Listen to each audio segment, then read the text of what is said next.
Actually, talaga nagpanik ako kasi nga wala naman sa lahi namin ang diabetes.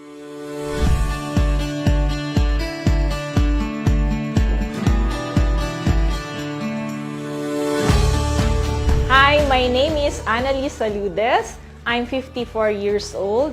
I live in Parañaque with my husband and 17-year-old son. I'm actually an architect, but I'm more focused on my profession as a licensed real estate broker. So I have my own realty company, and I also do property management. I have also an Airbnb, hosting. Ginagawa ko kahit sobrang busy. Siyempre, kailangan may exercise pa rin. I usually do yung yoga or mga walking exercise. I make it to the point na merong massage. Ayan, every month. Siyempre, to relax, pag-divert sa sobrang busy schedule.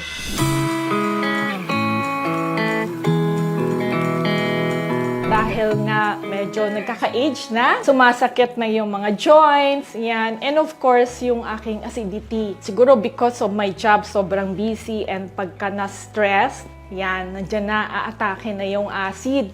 Nagpapadala talaga ako sa hospital para magpa-inject na nung pain reliever kasi sa sobrang sakit. And yun nga na-observe ko nung magpa-laboratory test ako, tumaas yung aking sugar level. So, medyo nagpanik kasi, syempre, wala naman sa lahi namin yung diabetes. And syempre, sabi nga, watch what you eat. Hindi ko gusto na mataas yung aking sugar level kasi nga, yung mga conditions, diba? And pag pinabayaan mo yan, talagang pwedeng maging diabetic ka. Sabi ko, nako, I have to really find a solution.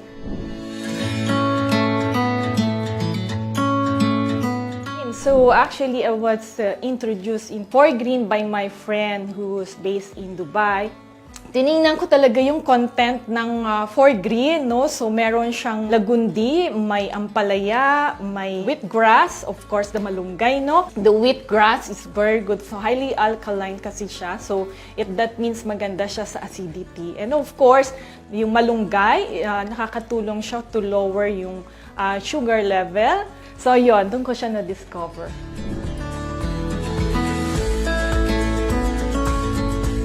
After actually 6 months nung pag-take ng Forgreen, yan, nakita ko bumaba na yung sugar level ko. Talagang super happy, diba? Kasi nga, but just taking it kahit once a day, no, na capsule siya. It's very good. So, yon plus, hindi na ako acidic. I can drink coffee na. Yung husband ko, coffee drinker yan. So, inggit na inggit ako pagka nagyaya siyang magkape, ako hindi makainom. So, ngayon, syempre, 2 na laging order ko. Tigisa na kami.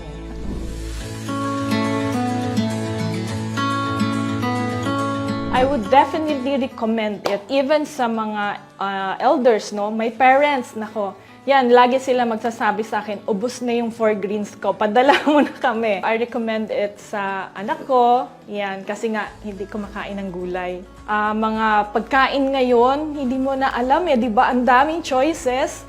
So, you really have to choose what you eat kasi para talagang maganda yung iyong health.